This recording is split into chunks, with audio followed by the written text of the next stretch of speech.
আসসালামু আলাইকুম, সবাইকে স্বাগত জানিয়ে আমরা এই পর্বটি শুরু করছি। এই পর্বে আমরা কিভাবে পাস্ট ইনডিফিনিট টেন্সে বিভিন্ন প্রশ্ন তৈরি করতে হয় সে বিষয়ে ধারণা দিব। অর্থাৎ পাস্ট ইনডিফিনিট টেন্সে কিভাবে ডিড, হ্যাভ, ওয়াজ দেয়ার বা ওয়্যার দেয়ার ব্যবহার হয় সেগুলো নিয়ে আমরা এখানে আলোচনা করব। প্রথমে আমরা একটি সেন্টেন্স বা প্রশ্ন দেখছি, তোমার কতজন লোক ছিল। এটা অতীতকাল ছিল, সুতরাং বর্তমান কাল হচ্ছে তোমার কতজন লোক আছে। সো আমরা যদি বর্তমান কালে প্রশ্ন করি তাহলে বলতে পারি কতজন লোক আছে, হাউ মেনি পিপল তোমার, তাহলে ডু ইউ হ্যাভ। তাহলে how many people do you have এর ইংরেজি হচ্ছে how many people do you have, do you have. এটা হচ্ছে বর্তমান কালের জন্য প্রযোজ্য, অর্থাৎ তোমার কতজন লোক আছে। বাট আমি বলতে চাচ্ছি তোমার কতজন লোক ছিল অতীতকাল, তাহলে আমরা যে অক্সিলারি ভার্ব ব্যবহার করব সেই অক্সিলারি ভার্বটা পাস্ট ফর্মে হবে, অর্থাৎ ডিড। তাহলে আমরা বলছি how many people did you have, how many people did you have. এখন 2 নাম্বার যে প্রশ্ন সেখানে বলছে তার কতজন ছেলে মেয়ে ছিল। তাহলে এর বর্তমান কালটা হচ্ছে তার কতজন ছেলে মেয়ে আছে। তাহলে how many children does he have. আমরা একটু ভালো করে দেখি, হাউ মেনি চিলড্রেন ডাজ। আমরা একটু খেয়াল করব ডাজ কেন, কারণ এটা third person singular number. Does he have, তার কতজন ছেলে মেয়ে আছে। বাট আমরা এটিকে অতীতকালে নিয়ে যেতে চাই, তাহলে ডাজ এর পরিবর্তে, ডু বা ডাজ এর পরিবর্তে এখানে ডিড ব্যবহার হবে। তাহলে আমরা বলবো how many children did he have. আমরা বলবো how many children did he have. Did he have এখানে যেহেতু অক্সিলারি ভার্ব বসেছে, সুতরাং আমার ভার্বের বেস ফর্ম বসবে এবং এর সাথে কোনো এস, ইএস এগুলো যোগ হবে না। তাহলে আমি যদি বলি তোমার বাবার কয়টি গাড়ি ছিল, এর বর্তমান কাল হচ্ছে তোমার বাবার কয়টি গাড়ি আছে। So how many curse does your father have. Does কেন, কারণ your father third person singular number. তাহলে আমরা বলছি হাউ মেনি কেন বলছি, বিকজ হাউ মেনিটা হচ্ছে কাউন্টেবল, অর্থাৎ গাড়িটা আমরা গুনতে পারি, এই কারণে হাউ মেনি কার্স ডাজ বর্তমান কালের জন্য ডাজ ইওর ফাদার হ্যাভ। তাহলে তোমার বাবার কতটি গাড়ি আছে, বাট আমরা বলছি তোমার বাবার কতটি গাড়ি ছিল, তাহলে ডাজ এর পরিবর্তে আমরা ব্যবহার করব ডিড। তাহলে how many curse did your father have, তোমার বাবার কতটি গাড়ি ছিল, এখন এখানে লেখা আছে ছেলেবেলায় তোমার কেমন সাহস ছিল। খেয়াল করো, ছেলেবেলায় তোমার কেমন সাহস ছিল। তাহলে তোমার সাহস আছে, এটা হচ্ছে বর্তমান কাল। তোমার সাহস আছে, তোমার কেমন সাহস আছে। তাহলে কেমন সাহস বলতে আমরা বুঝি যে কি পরিমাণ সাহস আছে। সো কি পরিমাণ সাহস, এই সাহসটা কিন্তু আমরা গুনতে পারি না বা আমরা 1-2 করে গুনি না। তাহলে এই জন্য আমরা বলবো হাউ মাচ, কি পরিমাণ। হাউ মাচ মানে কি পরিমাণ। আর সাহসের ইংরেজি হচ্ছে ব্রেভ, BRAVE, ব্রেভ। তাহলে কি পরিমাণ সাহস, হাউ মাচ ব্রেভ, কি পরিমাণ সাহস ডু ইউ হ্যাভ। আমরা বলছি কি পরিমাণ সাহস ডু ইউ হ্যাভ, তোমার আছে। বাট আমরা এটা অতীতকালে নিয়ে যেতে চাই, তাহলে আমরা এখানে ডু এর পরিবর্তে ব্যবহার করব ডিড। তাহলে how much brave did you have, তোমার কি পরিমাণ সাহস ছিল। বাট আমরা বলছি ছেলেবেলায়, তাহলে আমরা বলবো ইন ইওর ছেলেবেলার ইংরেজি হচ্ছে বয়হুড, ছেলেবেলা আমরা বলছি। তাহলে in your boyhood. So how much brave did you have in your childhood. তাহলে এইভাবে কিন্তু আমরা বলতে পারছি কি ছেলেবেলায় তোমার কেমন সাহস ছিল। তাহলে how much brave did you have in your childhood মানে হচ্ছে শিশুকালে, বয়হুড মানে ছেলেবেলায়। সো আমরা এখানে বলছি how much brave did you have in your boyhood.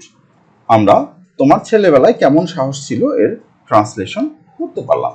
তাহলে আমার যদি হয় তাহলে how much brave did I have in my childhood বা ইন মাই বয়হুড, আমার ছেলেবেলায় আমার কেমন সাহস ছিল, এরকম করে কিন্তু আমরা ট্রান্সলেট করতে পারি। সুতরাং আমরা এখানে আরেকটি সেন্টেন্স দেখছি, সেখানে কতজন লোক ছিল, লোকটাকে আমরা গুনতে পারি, তাহলে বলবো হাউ ম্যানি পিপল। সেখানে লোক ছিল, সেখানে লোক ছিল, দেয়ার ওয়াজ পিপল, দেয়ার ওয়াজ পিপল, বা দেয়ার ওয়ার পিপল হতে পারে, অনেক লোক থাকলে তাহলে আমরা বলছি দেয়ার ওয়ার পিপল। সো আমরা এখানে বলছি how many people were there, were there, সেখানে কতজন লোক ছিল, ওয়ার দেয়ার। সো আমরা যদি বলি সেখানে কতজন লোক ছিল, তাহলে আমরা বলছি হাউ মেনি পিপল, সেখানে কতজন লোক, ওয়ার দেয়ার, সেখানে ছিল, ওয়ার দেয়ার, কারণ পিপলটা আমরা সাধারণত বহুবচন অর্থেই ব্যবহার করি, এই জন্য আমরা বলছি how many people, how many people were there, তাহলে সেখানে কতজন লোক ছিল। এখন আমরা বলি স্কুলে কতজন ছেলে মেয়ে ছিল, তাহলে how much, how many children were there in school, তাহলে আমরা বলবো how many children, children were, were কারণ হচ্ছে যে চিলড্রেনটা বহুবচন, সুতরাং আমরা বলছি how many children were there, were there, were there in school, তাহলে স্কুলে কতজন ছেলে মেয়ে ছিল, আমরা এভাবে অতীতকালের প্রশ্ন করতে পারি। এখানে আরেকটি সেন্টেন্স আমরা দেখছি, এখানে কয়টি গাড়ি ছিল, তাহলে এখানে গাড়ি ছিল, there were cars, there were cars, এরকম হয় here, there were cars here. So আমরা এখানে বলছি কতটি গাড়ি, গাড়ি গোনা যায়, তাহলে আমরা বলবো how many cars, cars were there here, here কেন, কারণ এখানে বলেছি, সুতরাং আমরা বলবো how many cars were there here, how many cars were there here, এখানে কতটি গাড়ি ছিল। এভাবে আমরা কিন্তু প্রশ্ন করতে পারি। আমরা আরেকটি প্রশ্ন এখানে দেখছি, কাপে কতটুকু চা ছিল, সো চাটা আমরা গুনতে পারি না, তাহলে আমরা বলবো হাউ মাচ টি, কি পরিমাণ চা, was there, was there in the cup, was কেন, কারণ আনকাউন্টেবল নাউনগুলোকে আমরা সিঙ্গুলার হিসাবে কাউন্ট করি, so how much tea was there in the cup, in the cup, in the cup, তাহলে কাপে কতটুকু চা ছিল, এরকম করে আমরা কিন্তু প্রশ্ন তৈরি করতে পারি খুব সহজেই। সুতরাং আমরা আবার একটু খেয়াল করি যে তোমার কতজন লোক ছিল, তোমার কতজন লোক এটা গুণে শেষ করা যায়, গোনা যায়, তাই হাউ মাচ পিপুল তোমার ছিল, ইউ হ্যাভ, তাহলে এটা অতীতকালে, ডিড ইউ হ্যাভ প্রশ্নবোধক করার জন্য, ইউ হ্যাভ মানে তোমার আছে, সো ডিড ইউ হ্যাভ তোমার ছিল, how many people did you have, এভাবে কিন্তু আমরা ট্রান্সলেট করতে পারি। এবং এই বাক্যগুলো বা এই প্রশ্নগুলো কিন্তু আমরা তোমার বা আমার বা তার বা তাদের বা আমার বাবার তার বাবার এরকম করে কিন্তু আমরা ট্রান্সলেট করতে পারি। অর্থাৎ আমি যদি বলি তোমার কতজন লোক ছিল, এটার পরিবর্তে যদি বলি আমার কতজন লোক ছিল, তাহলে আমরা দেখি যে আমার কতজন লোক ছিল,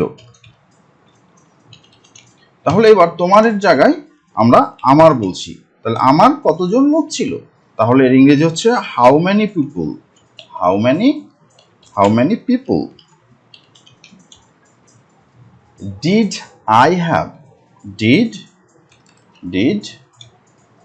আই হ্যাভ, তাহলে এভাবে কিন্তু আমি বলছি আমার কতজন লোক ছিল, how many people did I have, আমার কতজন লোক ছিল। এখন যদি বলি তার কতজন লোক ছিল, তার কতজন লোক ছিল, তোমরা একটু চেষ্টা করো এটার ট্রান্সলেশন কি হতে পারে, তোমরা পজ দিয়ে ট্রাই করতে পারো, তার কতজন লোক ছিল। সো কতজন লোক ছিল এটা তো ইংলিশ আমরা জানি, how many people, how many people কতজন লোক ছিল, তাহলে ডিড হি হ্যাভ, তাহলে তার কতজন লোক ছিল। আমার বাবার কতজন লোক ছিল, আমরা যদি বলি আমার বাবার কতজন লোক ছিল। আমরা যদি এটাকে ট্রান্সলেট করি তাহলে আমরা কি বলবো? How many people, how many people, কতজন লোক ছিল। Did my father have, did my father have, তাহলে আমরা বলছি how many people, people did my father have. তাহলে আমার বাবার কতজন লোক ছিল, তোমার বাবার কতজন লোক ছিল, সো আমরা বলবো how many people did your father have. রহিমের বাবার কতজন লোক ছিল, সো আমরা বলবো how many people did Rahim's father have, Rahim's father have. তাহলে এইভাবে আমরা একটা সেন্টেন্সকে অনেকের জন্য কনভার্ট করতে পারি, যেটা আমরা এখানে দেখলাম। সো তোমরা যেটা করতে পারো সেটা হচ্ছে পরবর্তী যে সেন্টেন্সগুলো আছে সেগুলোতেও পারসন সেন্স করে করে তোমরা সেগুলোর অনুবাদ করার চেষ্টা করো। এই ছিল আমাদের এই পর্বে। আমরা পরের পর্বে অন্য কিছু নিয়ে আলোচনা করব। সে পর্যন্ত তোমরা ভালো থাকো। ভিডিওটিতে অবশ্যই লাইক করবা, কমেন্টস করবা এবং বন্ধুদের জানাবা, বেশি বেশি শেয়ার করবা। ধন্যবাদ।